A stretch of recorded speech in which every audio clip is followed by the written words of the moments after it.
بسم اللہ الرحمن الرحیم۔ رب اشرح لی صدری ویسر لی امری واحلل عقدۃ من لسانی یفقہوا قولی۔ رب زدنی علما، اللہم انی اسألک علما نافعا وعملا متقبلا ورزقا طیبا یا مقلب القلوب ثبت قلبی علی دینک۔ ربنا لا تزغ قلوبنا بعد اذ ہدیتنا وہب لنا من لدنک رحمۃ انک انت الوہاب۔ ہاں جی، سورۃ قصص اور پارہ نمبر 20واں اور آیت نمبر ہم نے 76 یعنی 76 آیت نمبر پڑھنی ہے۔ انا قارون، بے شک قارون، کانا تھا، من قوم موسیٰ، قوم موسیٰ سے، فبغا علیہم، پس اس نے سرکشی کی ان پر، وآتیناہ، اور دیا ہم نے اس کو، من الکنوزی، اتنے خزانے، ما انا کے بے شک، مفاتیحہ کہ بے شک اس کی چابیاں، لَتَنُوءُ یعنی کہ ایک باری تھی، او بالعصبۃ یعنی ایسی جماعت پر، اولی القوۃ جو صاحب قوت والی تھی۔ اذ قالا جب کہا، لاہو اس کے لیے، قومہ اس کی قوم نے، لا تفرح کہ نہ پھول، تفرح اکڑ یا پھولنا یا فخر نہ کر، ان اللہ بے شک اللہ، لا یحب الفارحین نہیں پسند کرتا اکڑنے والوں کو یا پھولنے والوں کو۔ تو یہ ہے کہ بے شک جو قارون تھا نا، یہ موسیٰ کی قوم سے تھا، بس اس نے ان پر سرکشی کی اور ہم نے اسے اتنے خزانے دیے کہ ان کی چابیاں ایک طاقتور جماعت پر بھاری ہوتی تھیں۔ جب اس کی قوم نے اس سے کہا کہ مت پھول، بے شک اللہ پھولنے والوں سے محبت نہیں کرتا۔ اصل میں یہ جو ہے نا، کفار مکہ کے ایمان قبول نہ کرنے کی جو سب سے بڑی بات تھی نا، وہ ان کے مالی اور دنیاوی مفادات تھے، جن کا اظہار انہوں نے یہ کہہ کر کیا کہ یہ ہم پیچھے پڑھ کے گئے ہیں نا، کہ اگر ہم تیرے ہمراہ اس ہدایت کی پیروی کریں گے تو ہم اپنی زمین سے اچک لیے جائیں گے۔ تو یہ لوگ بہت بڑے سیٹھ، ساہوکار اور سرمایہ دار تھے، جنہیں بین الاقوامی تجارت نے قارون وقت بنا دیا تھا۔ اللہ تعالیٰ نے ان کے اس بہانے کو کئی طرح سے دور فرمایا، جس میں انہیں حرم کی بدولت جو حاصل نعمتوں کا تذکرہ بھی ہے، اپنی معیشت پر متکبر قوموں کی ہلاکت کا بھی، اور اس بات کا بھی کہ دنیا میں تمہیں جو کچھ دیا گیا ہے وہ صرف دنیا کی زندگی کا سامان اور اس کی زینت ہے، اس کی وجہ سے نہ آخرت کا نقصان نہ کرو جو اس سے کہیں بہتر اور جو ہے نا وہ باقی رہنے والی ہے۔ درمیان میں قیامت کے دن مشرکوں کا حال اور توحید کے کچھ دلائل ذکر فرمائے، اور آخر میں قارون اور اس کے مال و دولت اور اس کے کفر و تکبر اور اس کے انجام بد کا ذکر فرمایا کہ دنیا کی دولت ایسی چیز نہیں کہ اس کی خاطر آدمی ایمان کی دولت اور ہمیشہ کی سعادت سے محروم رہے۔ یہ جو کہا نا، انا قارون کان من قوم موسیٰ، تو یہ جو ہے نا، یعنی کہ قرآن مجید نے نا اس بات کی وضاحت کی ہے کہ قارون جو ہے نا موسیٰ علیہ السلام کی قوم سے تھا اور اپنی قوم کے خلاف فرعون کا ساتھی بنا ہوا تھا۔ جیسے تمام جو ہے نا تفسیر القرآن میں یہ ہے کہ یہ جو تھا نا، یہ حضرت موسیٰ علیہ السلام کا جو ہے نا چچا زاد بھائی تھا، یعنی کہ اس میں ہے یہ، لیکن یہی ہے کہ اس کا طلب ہی بنی اسرائیل سے ہی تھا۔ تو یہ اصل میں جو ہے نا یہ اپنے قوم کے خلاف تھا اور فرعون کا ساتھی بنا ہوا تھا۔ جیسے تمام ظالم بادشاہ کسی قوم پر ظلم و ستم کے لیے اسی قوم کے کسی آدمی کو مال و دولت، عہدہ اور مرتبہ دے کر اپنا اعلیٰ کار بناتے ہیں۔ تو بعض تفسیروں میں لکھا ہے کہ یہ تورات کا حافظ تھا اور بہت خوبصورت آواز سے تورات پڑھتا تھا، مگر اندر سے منافق تھا۔ لیکن قرآن مجید سے معلوم ہوتا ہے کہ وہ کفر میں اتنا پکا تھا کہ اللہ تعالیٰ نے موسیٰ علیہ السلام کو جھٹلانے والوں میں فرعون کے ساتھ جن دو آدمیوں کا نام لیا ہے، ان میں سے ایک قارون تھا، جیسا کہ فرمایا سورۃ مومن میں کہ اور بلا شبہ یقیناً ہم نے موسیٰ کو اپنی آیات اور واضح دلیل کے ساتھ بھیجا فرعون اور حامان اور قارون کی طرف، تو انہوں نے کہا یہ جادوگر ہے، بہت جھوٹا ہے، اور اس کے بارے میں سورۃ عنکبوت میں بھی آتا ہے۔ اس کے مطابق اس کے تورات کا عالم یا منافق ہونے کی بات درست نہیں ہے۔ فبغا علیہم یعنی اس سے بڑی سرکشی کیا ہوگی کہ وہ اپنی ہی قوم کے خلاف ایسے شخص کا دست و بازو بن گیا جو ان کے لڑکے ذبح کرتا تھا اور ان کی عورتوں کو زندہ رکھتا تھا اور انہیں بدترین سزائیں دیتا تھا۔ وَآتَيْنَاهُ مِنَ الْكُنُوزِ یعنی دیے رکھے تھے ہم نے ان کو بڑے خزانے۔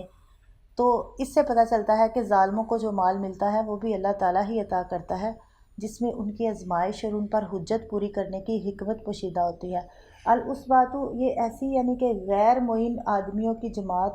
اسے عصبہ کہتے ہیں، اس لیے کہتے ہیں کہ ان کا ہر فرد جو ہے نا دوسرے کے لیے قوت کا باعث ہوتا ہے۔ تو عرف میں 10 سے لے کر 40 آدمیوں کی جماعت کو کہتے ہیں۔ مفاتیح مفتاحن کی جمع ہے، چابیاں، یعنی ہم نے قارون کو اتنے خزانے دیے تھے کہ جن سے بھرے ہوئے کمروں کے تالوں کی چابیاں ایک قوت والی جماعت پر اٹھانے میں بھاری تھیں۔ تو تفاسیر میں نا ان خزانوں کی بڑی عجیب و غریب تفصیل ذکر کی گئی ہے، جس کی تصدیق کا تو ہمارے پاس کوئی ذریعہ نہیں۔ تو بعض جو ہے نا وہ حضرات فرماتے ہیں کہ اس کے اموال کی کثرت کے بیان میں نا مبالغے کے کئی الفاظ استعمال ہوئے، یعنی الکنوز یعنی کہ بڑے خزانے، المفاتیح کنجیاں، تو یہ جو کہا گیا نا لاتنو یعنی کہ بھاری ہونا، العصبہ اول القوت، اس سے تو یہ جو الفاظ ہیں ان سے ان اموال کا بہت زیادہ ہونا جو ہے نا وہ ثابت ہو رہا ہے۔ اس قال لہ قومہ لا تفرح، جب کہا اس کے لیے اس کی قوم نے کہ نہ کر یا نہ خوش ہو یا نہ پھول، تو انسان کو اللہ تعالیٰ اپنی نعمتوں سے نوازے تو وہ ان پر پھول جاتا ہے۔ اس کی گفتگو، اس کا لباس، اس کی چال ڈھال، اس کے رنگ ڈھنگ، غرض اس کی ایک ایک ادا سے جو ہے نا وہ تکبر اور غرور ٹپکنے لگتا ہے۔ یہی حال قارون کا ہوا۔ بنی اسرائیل کے نیک بزرگ اور عالم لوگوں نے اسے سمجھایا کہ اللہ تعالیٰ نے تجھے دولت دی ہے تو اپنے آپ میں رہ اور اسے اللہ کی نافرمانی میں خرچ مت کر اور پھول مت جا۔ اللہ تعالیٰ پھول جانے والوں سے محبت نہیں کرتا۔ وابتغی فیما، اور تلاش کر، فیما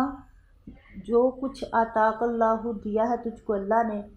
دار الاخرۃ گھر آخرت کا، ولا تنسا اور نہ بھول، نصیبہ کا اپنا حصہ، من الدنیا دنیا سے، واحسن اور احسان کر، کما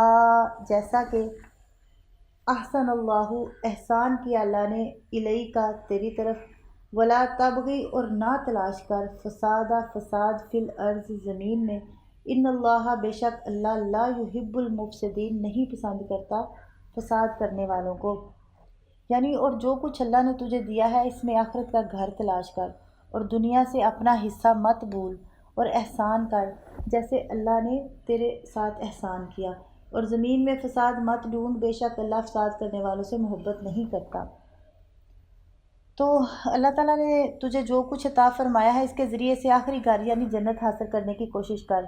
اور یہ جو کہا گیا نا ولا تنسا نصیبہ کا من الدنیا، یعنی مت بھول کے دنیا جو تجھے عطا کی گئی ہے اس میں تیرا حصہ کیا ہے۔ اس کی بہترین تفسیر وہ حدیث ہے جو ابو ہریرہ رضی اللہ عنہ نے روایت کی کہ رسول اللہ صلی اللہ علیہ وسلم نے فرمایا، مسلم کی حدیث ہے کہ بندہ کہتا ہے میرا مال، حالانکہ اس کے مال میں اس کی تو صرف 3 چیزیں ہیں جو اس نے کھایا اور فنا کر دیا، یا پہنا اور پرانا کر دیا، یا اللہ کی راہ میں دیا اور ذخیرہ بنا لیا، اور جو اس کے سوا ہے تو یہ اسے لوگوں کے لیے چھوڑ کر دنیا سے جانے والا ہے۔ بعض مفسرین نے فرمایا کہ کسی چیز میں آدمی کا حصہ وہ نہیں ہوتا جو اس سے جدا ہو جائے، بلکہ وہ ہوتا ہے جو اس کے ساتھ رہے۔ اس کے مطابق دنیا میں سے آدمی کا حصہ وہ نیکی ہے جو آخرت میں اس کے ساتھ جائے۔ اور بعض مفسرین نے فرمایا کہ دنیا میں سے آدمی کے حصے سے مراد اس کا کفن ہے، کیونکہ اس کے سوا اور کوئی چیز وہ ساتھ لے کر نہیں جاتا۔ ساری عمر یعنی تو جو کچھ جمع کرے گا اس میں سے تیرا حصہ 2 چادریں ہیں جن میں تجھے لپیٹا جائے گا اور مردے کو لگائی جانے والی خوشبو ہے۔ ایک تفسیر جو اکثر مفسرین بیان فرمائی ہے وہ یہ ہے کہ مال کا حریص جو ہوتا ہے نا بعض اوقات بخل کی اس حد تک پہنچ جاتا ہے کہ وہ اپنی جان پر بھی خرچ کرنے سے گریز کرتا ہے، اپنے کھانے پہننے اور دوسری ضروریات میں بھی بخل سے کام لیتا ہے۔ قارون کو بزرگوں نے نصیحت کی کہ دنیا میں اپنے حصے کو مت بھول جا، اپنی جان پر بھی ضرورت کے مطابق خرچ کر۔ یہ چاروں تفسیریں جو ہے نا یہ درست ہیں اور ایک دوسرے کی جو ہے نا وہ تائید کرتی ہیں۔ وَأَحْسِن كَمَا أَحْسَنَ اللَّهُ عَلَيْكَ، یعنی جیسے اللہ نے تیرے ساتھ احسان کیا، بہترین سلوک کیا ہے، یہ مال و دولت اور شان و شوکت تجھے کسی بدلے کے بغیر عطا کی ہے، اس طرح تو بھی اللہ کی مخلوق کے ساتھ احسان کر، یعنی ان سے کسی صلے کی خواہش کے بغیر بہترین سلوک کر۔ احسان کی یہ تفسیر اس لیے ہے کہ اللہ تعالیٰ نے بندے کو جو کچھ دیا ہے کسی بدلے کے بغیر دیا ہے۔ والدین کے ساتھ بھی اسی احسان کا حکم ہے، فرمایا نا وَبِالْوَالِدَيْنِ احسانا بنی اسرائیل میں، اور جو سورہ بنی اسرائیل ہے، اور ماں باپ کے ساتھ بہت اچھا سلوک کر، کیونکہ بڑھاپے میں ان سے کسی صلے کی توقع نہیں ہوتی۔ احسان کی تفسیر حدیث میں یہ بھی آئی ہے کہ اللہ کی عبادت اس طرح کرے جیسے تو اسے دیکھ رہا ہے، پھر اگر تو اسے نہیں دیکھتا تو وہ تجھے دیکھتا ہے۔ اور اس تفسیر کے مطابق مطلب یہ ہوگا کہ جیسے اللہ نے تیرے ساتھ بہترین سلوک کیا ہے تو بھی اس کے ساتھ بہترین معاملہ رکھ، کہ ہر وقت اور ہر کام میں اسے پیش نظر رکھ اور اپنے ہر حال پر اس کی نگرانی کو اس طرح مد نظر رکھ کہ تیرا ہر کام اور تیری ہر حرکت اس کی رضا کے مطابق ہو، یہ احسان ہے۔ ولا تبغ الفساد فی الارض، زمین میں ہر خرابی اور ہر فساد اللہ کے ساتھ شرک اور اس کی اور اس کے رسول کی جو ہے نا وہ نافرمانی سے پیدا ہوتا ہے، جیسا کہ فرمایا سورۃ روم میں، خشکی اور سمندر میں فساد ظاہر ہو گیا اس کی وجہ سے جو لوگوں کے ہاتھوں نے کمایا، تو قوم کے دانش مند لوگوں نے قارون کو زمین میں فساد کی کوشش سے منع کیا اور بتایا کہ اللہ تعالیٰ مفسدوں سے محبت نہیں کرتا۔ قال انما اوتیتہ، کہا بے شک اوتیتہ، یہ تو مجھے دیا گیا، علی علم، علم کی بنا پر، اندی جو میرے پاس ہے۔ اولم یعلم، کیا نہیں جانتا، ان اللہ، بے شک اللہ، قد اہلکا، تحقیق ہلاک کی، من قبل ہی، اس سے پہلے، من القرونی، کئی نسلیں یا بستیوں کو، من ہوا، جو ہوا وہ، اشدو، سخت تھی، من ہو، اس سے، قوتاً، قوت میں، و اکثر جمع، اور زیادہ تھی جماعت والی، ولا یسألو، اور نہیں سوال کیا جاتا، عن ذنوبہم، ان کے گناہوں کے بارے میں، ہم المجرمون، یعنی مجرموں کے۔ اس نے کہا مجھے تو یہ ایک علم کی بنا پر دیا گیا ہے جو میرے پاس ہے، اور کیا اس نے نہیں جانا کہ اللہ اس سے پہلے کئی نسلیں ہلاک کر چکا ہے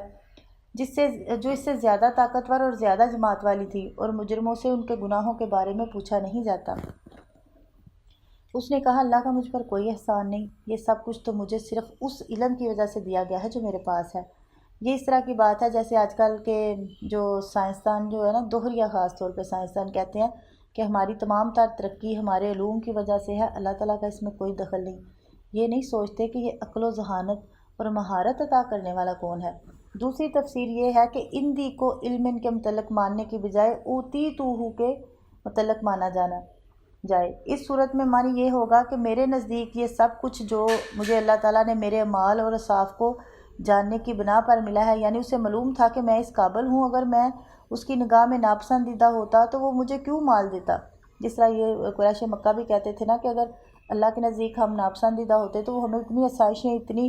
یعنی کہ نعمتوں سے کیوں نوازتا۔ تو وہ علم جو قارون کو دیا گیا تھا وہ کیا تھا؟ بعض لوگوں کو کہنا ہے کہ وہ علم کیمیا تھا جس کے ساتھ وہ سونا بنا لیتا تھا، مگر اس کا کوئی دلیل، اس کی دلیل نہیں ہے۔ اللہ تعالیٰ بندے کو تجارت، صنعت و زراعت، غرض جس ذریعے سے بھی رزق دے وہ اس ذریعے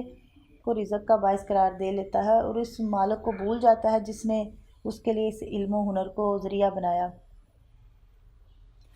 اولم یعلم ان اللہ قد اہلک، یعنی یہ شخص جو اپنے علم و ہنر پر اس قدر مغرور تھا، کیا اسے یہ پتہ نہیں تھا کہ اللہ تعالیٰ نے اس سے پہلے اس سے زیادہ قوت اور زیادہ جمع شدہ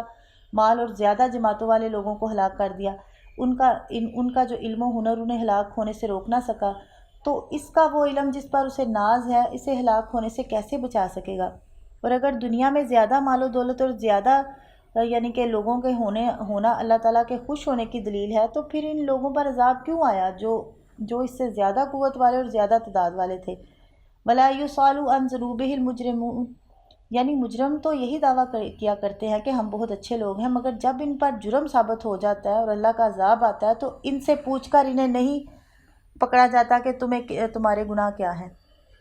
دوسرے مقام پر فرمایا سورۃ حجر میں، سو تیرے رب کی قسم یقیناً ہم ان سب سے ضرور سوال کریں گے اس کے بارے میں جو وہ کیا کرتے تھے۔ تو وہ اس آیت کے منافی نہیں، کیونکہ قیامت کا دن بہت لمبا ہے۔ مجرموں کو ہلاک کرنے کے وقت ان سے ان کے گناہوں کے بارے میں نہیں پوچھا جاتا، ہاں دوسرے مقامات پر اور مواقع پر ان سے سوال کیا جاتا ہے۔ فَخَرَجَ عَلَىٰ قَوْمِهِ فِي زِینَتِهِ، فَخَرَجَ پس نکلا، عَلَىٰ قَوْمِهِ اپنی قوم پر، فِی زِینَتِهِ یعنی اپنی زینت میں۔ قَالَ الَّذِینَ کہا ان لوگوں نے، یُرِیدُونَ الْحَیَاةَ الدُّنْیَا، یُرِیدُونَ جو چاہتے تھے، حیات الدنیا زندگی دنیا کی، یا لیتا اے کاش، لانا ہوتا ہمارے لیے، مثل ما اوتیا جو دیا گیا قارون، انہو لا ذو، بے شک یہ تو لا ذو حظ یعنی صاحب حظ نصیب والا ہے، عظیم بڑے۔ پس وہ اپنی قوم کے سامنے اپنی زینت میں نکلا، ان لوگوں نے کہا جو دنیا کی زندگی چاہتے تھے، کاش ہمارے لیے اس جیسا ہوتا جو قارون کو دیا گیا ہے، بلا شبہ وہ یقیناً بہت بڑے نصیب والا ہے۔ قارون نے مال و دولت پر اپنے تکبر اور غرور کے زبانی اظہار کو کافی نہیں سمجھا، بلکہ اس نے لوگوں کے سامنے اس کی نمائش کا بھی اہتمام کیا۔ جو یہ کہا گیا فی زیناتہ ہی، اپنی زینت میں، اس کے الفاظ سے ظاہر ہے کہ اس نے اس موقع پر اپنی دولت کا کیا کچھ اہتمام کیا ہوگا۔ اس طرح وہ موسیٰ علیہ السلام اور ان کے ساتھیوں کو یعنی کہ روب میں کرنا چاہتا تھا، تاکہ ان میں سے کچھ لوگ جو ہے نا وہ ٹوٹ کر اس سے آ ملیں، کیونکہ عوام کی اکثریت ایسے مظاہروں سے جو ہے نا متاثر ہوتی ہے۔ تفاسیر میں اس کی زینت کی کچھ تفصیل تو بیان ہوئی ہے، مگر اس سے صاف ظاہر ہے کہ اس کا تانا بانا جو ہے نا وہ اسرائیلی روایات میں ہے۔ مثلاً جو طبری کی اس کی تفسیر میں قتادہ نے فرمایا، ہمیں بتایا گیا کہ وہ لوگ 4000 سواریوں پر نکلے، ان پر اور ان کی سواریوں پر ارغوانی شوخ گلابی رنگ تھا۔ ارغوانی کہتے ہیں شوخ گلابی رنگ کو۔ ابن زید نے کہا کہ میرے والد ذکر کیا کرتے تھے کہ وہ 70,000 کے جلوس کے ساتھ نکلا، اور مراغق نے جو مقاتل کا قول نقل کیا ہے کہ وہ چتکبرے خچر پر سوار تھا، جس کی زین جو تھی نا اوپر پڑی ہوئی سونے کی تھی، اور ساتھ 4000 گھڑ سوار تھے جنہوں نے ارغوانی لباس پہنے ہوئے تھے۔ اس کے ساتھ 300 گورے رنگ کی لڑکیاں تھیں جو زیور اور سرخ لباس پہن کر یعنی چتکبرے خچروں پر سوار تھیں، وغیرہ وغیرہ۔ حقیقت یہ ہے کہ نہ قتادہ وہاں موجود تھے، نہ زید، اور نہ مقاتل، اور نہ ان کے پاس وحی کے ذریعے سے یہ تفصیل آئی۔ ہاں اتنی بات ضرور ہے کہ جس شخص کے خزانوں کی چابیاں ایک قوت والی جماعت پر باری ہوتی تھی، اس نے اپنی دولت اور شان و شوکت کے اظہار میں کوئی کسر نہیں چھوڑی ہوگی، چنانچہ اس نے ایسا متکبرانہ انداز جو ہے نا وہ اختیار کیا جو اللہ تعالیٰ کو سخت ناپسند تھا۔ قال الذین یریدون الحیاۃ الدنیا، وہ لوگ جن کی زندگی کا مقصد ہی دنیا اور اس کی زیب و زینت کا حصول ہو، تو قارون کی جب انہوں نے شان و شوکت دیکھی تو کہنے لگے کاش ہمیں بھی یہ سب کچھ ملا ہوتا جو قارون کو دیا گیا، یقیناً وہ بہت بڑے نصیب والا ہے۔ یہ لوگ بنی اسرائیل کے عوام بھی ہو سکتے ہیں، کیونکہ دنیاوی خوشحالیوں کی خواہش ہر دل میں موجود ہے، اور فرعون کی قوم کے لوگ بھی۔ تو ان لوگوں کی اس تمنا کی مثالیں اب بھی ہمیں ہر جگہ نظر آتی ہیں۔ مردوں کو دیکھو یا عورتوں کو، جوانوں کو دیکھو یا بوڑھوں کو، ہر ایک دنیاوی ترقی کی دوڑ میں ایک دوسرے سے آگے بڑھنے کی کوشش میں لگا ہوا ہے، اور ہر ایک نے کوئی نہ کوئی تمنا پال رکھی ہے کہ کاش میرا مکان فلاں جیسا ہو، میری سواری فلاں جیسی ہو، میرا کاروبار فلاں جیسا ہو۔ پھر اس تمنا کے حصول کے لیے نہ اسے حلال کی پرواہ ہے نہ حرام کی۔ تو قرآن نے یہ مثالیں صرف داستان کے لیے نہیں کہ ایک داستان سنانے کے لیے بیان کی ہیں، بلکہ یہ سب کچھ ہمیں ایسے رویے کے بد انجام سے آگاہ کرنے کے لیے بیان فرمائی ہیں۔ اصل میں تو ہر ایک کی تمنا جو ہونی چاہیے، اصل میں وہ تو اللہ کی رضا اور اس کا ہی حصول ہونا چاہیے۔ یہ چیزیں ظاہر ہے کہ زندگی کا حصہ ہیں کہ چلو زندگی آسانی سے گزرے، کسی معاملات میں پھنسے بغیر، لیکن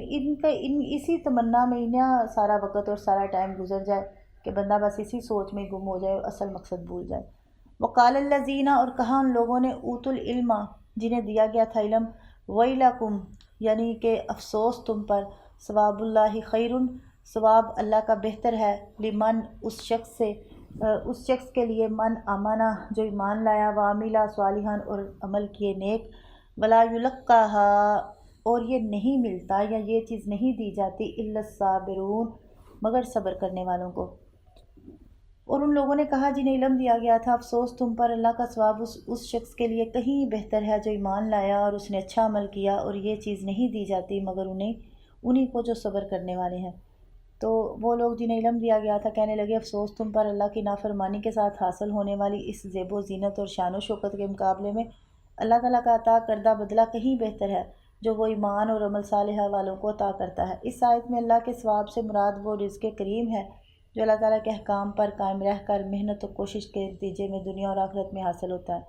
ولا یلقاہا الا الصابرون، صبر کی 3 قسمیں ہیں۔ اللہ کے احکام پر صبر یعنی ان کا پابند رہنا، اس کی نافرمانی سے صبر یعنی اس سے بچتے رہنا، اور مصیبتوں پر صبر یعنی اللہ کا یہ ثواب صرف انہی لوگوں کو عطا کیا جاتا ہے جن میں اتنا صبر اور ثابت قدمی ہو کہ حلال طریقے سے اختیار کرنے پر مضبوطی کے ساتھ جمے رہیں، خواہ تھوڑا رزق ملے یا زیادہ،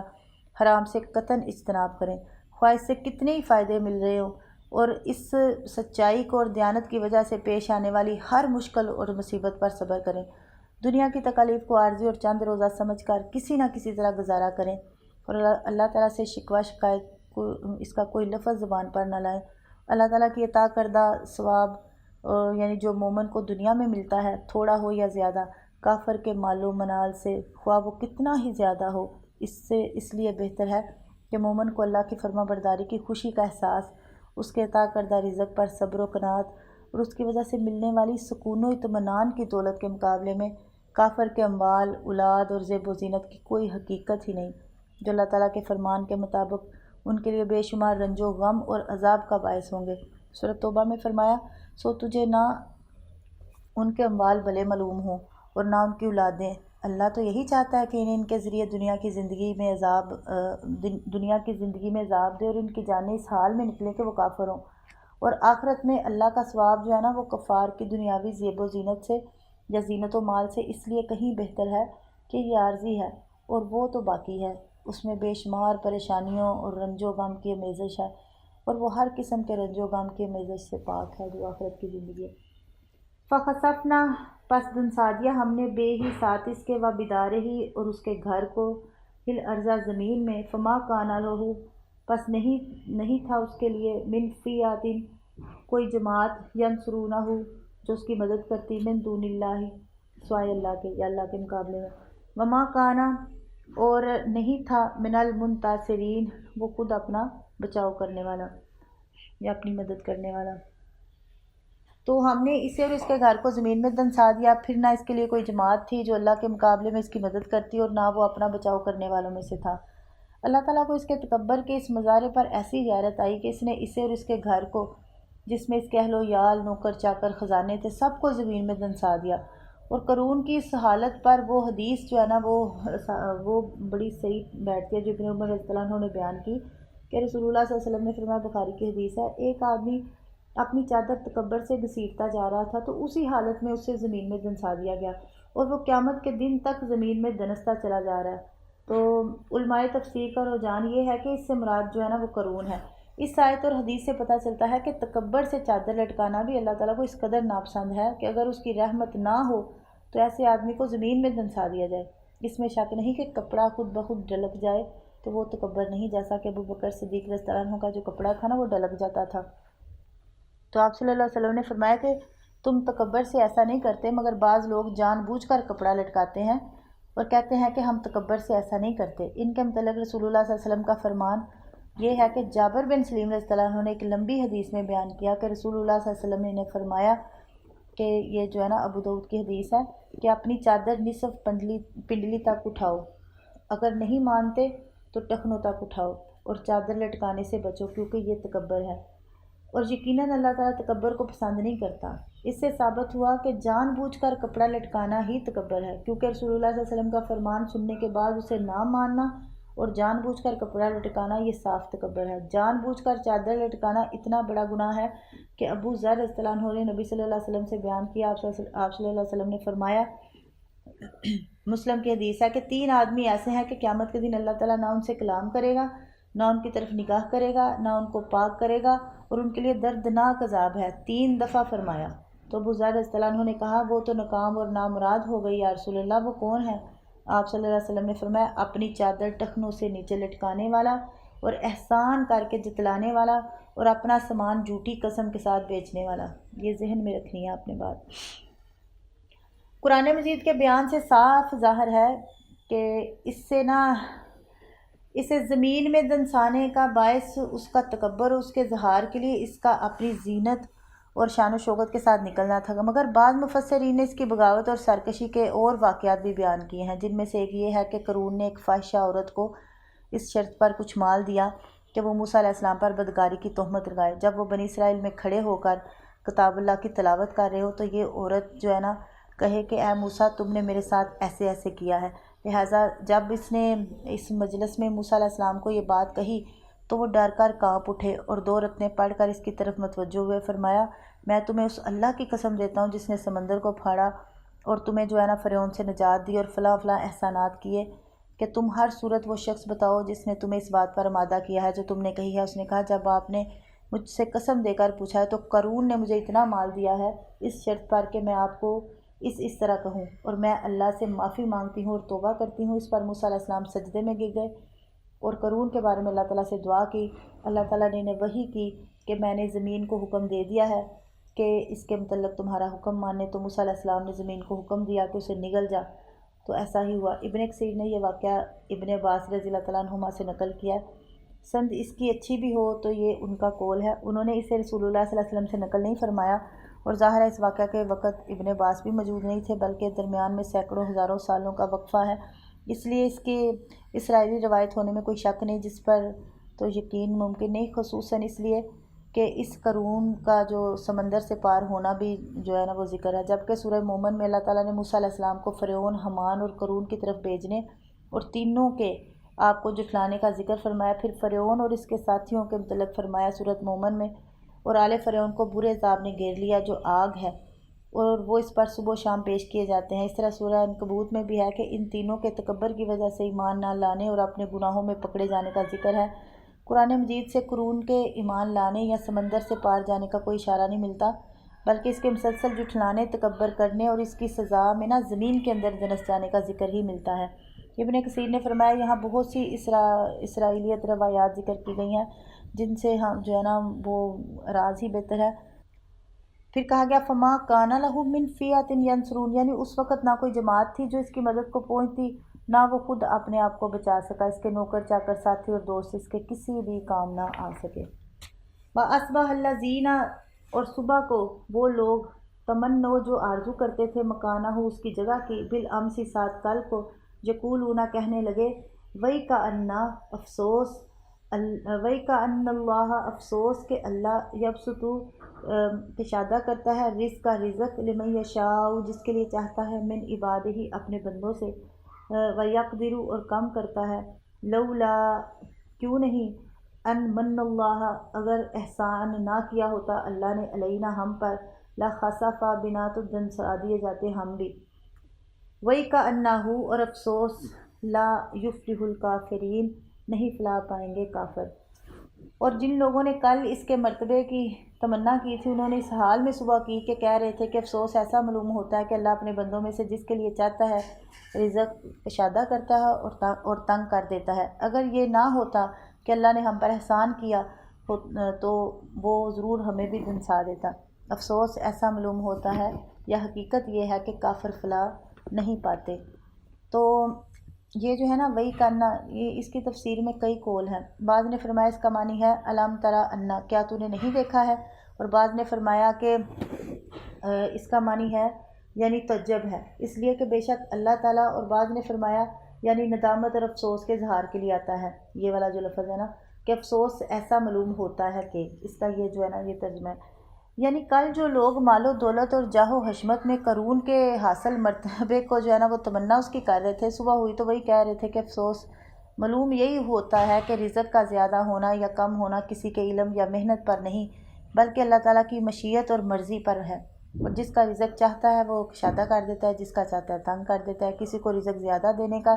یہ مطلب نہیں کہ اس کے پاس مال کمانے کا ہنر زیادہ ہے، اور کسی کا رزق تنگ ہونے کا یہ مطلب نہیں کہ اس کے پاس مال کمانے کا ہنر ہی نہیں، نہ ہی مال کا زیادہ ہونا اللہ تعالیٰ کے راضی ہونے کی یا کم ہونا اس کے ناراض ہونے کی دلیل ہے۔ اللہ تعالیٰ کے راضی ہونے کی علامت صرف اور صرف یہ ہے کہ وہ کسی کو ایمان کی دولت عطا فرما دے، جیسا کہ عبداللہ بن مسعود رضی اللہ تعالیٰ عنہ نے فرمایا، کہتے ہیں اللہ تعالیٰ نے تمہارے درمیان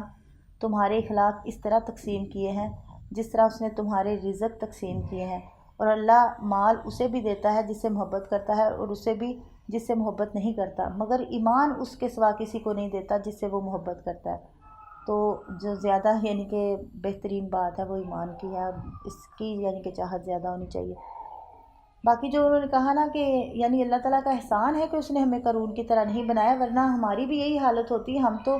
حرص کی وجہ سے جو ہے نا، انہوں نے کہا کاش ہمارے لیے اس جیسا ہوتا جو قارون کو دیا گیا، یہ انہوں نے خواہش کی تھی نا، کہہ کر اس جیسے عذاب کے حقدار بن چکے تھے۔ اللہ کا شکر ہے کہ اس نے ہماری آرزو پوری نہیں کی، بلکہ جو قارون کا جو انجام ہے نا وہ آنکھوں سے دکھا کر رجوع کی توفیق فرمائی، انہوں نے فوراً ہی یعنی کہ وہ پلٹے اور توبہ کی، تو اب پتہ چلا کہ مال و دولت جتنا بھی جمع کر لیں کافر کبھی فلاح نہیں پائیں گے۔ ابو خبشہ الانماری رضی اللہ عنہ بیان کرتے ہیں، انہوں نے رسول اللہ صلی اللہ علیہ وسلم سے سنا، لمبی حدیث ہے، اس میں ہے کہ آپ صلی اللہ علیہ وسلم نے فرمایا، ترمذی کی حدیث ہے، کہ دنیا صرف 4 آدمیوں کے لیے ہے، ایک وہ بندہ جسے اللہ تعالیٰ نے مال اور علم عطا فرمایا، چنانچہ وہ اس کے بارے میں اپنے رب سے ڈرتا ہے اور صلہ رحمی کرتا ہے اور اس میں اللہ کا حق جانتا ہے، یہ سب سے افضل مرتبے میں ہے، اور ایک وہ بندہ جسے اللہ تعالیٰ نے علم دیا مگر مال نہیں دیا، چنانچہ وہ سچی نیت والا ہے، کہتا ہے اگر میرے پاس مال ہو تو میں فلاں شخص جیسا عمل کروں، کیونکہ دو بندوں کے لیے رشک کرنا جائز ہے نا، ایک جو سخاوت کرنے والا اور ایک عالم، تو اس کی نیت ہے اور وہ دونوں کا اجر جو ہے نا وہ برابر ہے۔ اور ایک وہ بندہ جسے اللہ تعالیٰ نے مال دیا مگر علم نہیں دیا، چنانچہ وہ اس میں علم کے بغیر ٹامک ٹوئیاں مارتا پھرتا ہے، نہ اس میں اپنے رب سے ڈرتا ہے، نہ اس میں صلہ رحمی کرتا ہے، نہ اس میں اللہ کا کوئی حق جانتا ہے، وہ بدترین مرتبے میں ہے۔ اور ایک وہ بندہ جسے اللہ نے نہ مال دیا ہے نہ علم، چنانچہ وہ کہتا ہے اگر میرے پاس مال ہو تو میں فلاں شخص جیسا عمل کروں، تو یہ اس کی نیت ہے اور ان دونوں کا گناہ برابر ہے۔ جو لوگ کل قارون کے مرتبے کی تمنا کر رہے تھے، اس حدیث کی روح سے قارون اور وہ دونوں گناہ میں برابر تھے، اس لیے انہوں نے اللہ کا احسان مانا کہ اس نے ہمیں قارون کی طرح زمین میں دنسا نہیں دیا۔ باقی اللہ ہمیں جو ہے نا وہ عمل کی توفیق دے، اور جو جس انجام سے جو ہے نا وہ اللہ تعالیٰ ہمیں خبردار کرنا چاہتے ہیں کہ ٹھیک ہے دنیا میں جو ہے نا خیر ہی مانگنی چاہیے، یہی اس لیے دعا مانگی گئی نا ربنا آتنا فی الدنیا حسنۃ وفی الآخرۃ، لیکن اس حد تک جو ہے نا یہ اس دنیا کی خواہش نہیں کرنی چاہیے کہ بندہ وہ بس اسی کا ہی ہو کے رہ جائے، جو اس کا حق اللہ کا ہے یا جو ہمارا مقصد ہے دنیا میں آنے کا اس کو ہی بھول جائے۔ تو اللہ ہمیں صحیح مومن مسلمان بنائے، اور اللہ کا حق ادا کرنے کی ہم تو کر ہی نہیں سکتے کسی صورت بھی، لیکن اللہ ہمیں اپنا جو ہے نا پروردگار رب ہونے کا حق ادا کرنے کی، اس کے صحیح بندگی کرنے کی ہمیں توفیق دے، اور اللہ ہم سے راضی ہو جائے۔ بڑی کمیاں کوتاہیاں قدم قدم پہ ہو جاتی ہیں، اللہ سے درد دل سے، خلوص دل سے اور دل کی گہرائیوں سے اس چیز کی دعا ہے اور آرزو ہے کہ یا اللہ تو اپنی رحمت سے ہمیں معاف کر دے، تو بڑا ہی رحیم اور کریم ہے، تو اپنی رحمت سے ہمیں صحیح مومن مسلمان بنا، اور جو بھی کمیاں کوتاہیاں اپنی رحمت سے دور کر دے۔ اللہ تو اپنی رحمت سے ہمارے اچھے انجام جو ہے نا وہ ہمارا انجام اچھا ہو، ہماری آخرت اچھی ہو، ہمارا مرنے کے ٹائم جو ہے نا ہم صحیح مومن مسلمان ہی ہوں، کیونکہ سب سے زیادہ نا یعنی اس وقت یہ جو ہے نا شیطان یہ اس وقت پورا زور لگاتا ہے کہ کسی نہ کسی طرح نا اس کا ایمان نہ ضائع کروں، تو اس نے اپنے پورے لاؤ لشکر کے ساتھ آنا ہے، اور وہ بڑی مجبوری والا ٹائم ہوتا ہے، انسان بڑی تکلیف میں ہوتا ہے۔ قرآن نے نقشہ کھینچا ہے کہ اس ٹائم یہ صورتحال ہوتی ہے کہ بندہ کہتا ہے میری کوئی تکلیف دور کر دے، کوئی کسی طرح بھی ہو جائے، تو شیطان بڑے روپ میں آ کے اس کو جو ہے نا وہ اس کی آزمائش ہی ہوتی ہے، اس کو یعنی کہ پریشان کرتا ہے کسی طریقے، یہ اپنا ایمان جو ہے نا یہ کھو دے۔ تو اللہ سے دعا ہے یا اللہ وہ کمزور ترین لمحہ جو ہے نا اس میں ہمیں جو ہے نا شیطان مردود کے فتنے میں نہ مبتلا نہ کرنا، ہمیں اپنی پناہ میں رکھنا، اپنی حفاظت میں رکھنا، اور اللہ ہمیں صحیح مسلمانی کی حالت میں موت آئے، تیرا کلمہ پڑھتے ہوئے موت آئے، اللہ قبر کے عذاب سے بچانا، اللہ روز محشر کی ہولناکیوں سے بچا کے اپنے عرش کے سائے تلے جگہ دینا، اللہ بے حساب نجات کر دینا، یا رب العالمین نبی کے ہاتھوں حوض کوثر کا پانی نصیب کرنا، اللہ نبی کی شفاعت اور نبی کی رفاقت نصیب کرنا، اور سب سے بڑھ کر یہ ہے کہ اللہ تو ہم سب سے راضی ہو جا، اور تو اپنی رحمت سے ہمیں اپنا دیدار نصیب کرنا، آمین ثم آمین۔ سبحان ربک رب العزت عما یصفون وسلام علی المرسلین والحمد للہ رب العالمین۔ السلام علیکم ورحمۃ اللہ وبرکاتہ۔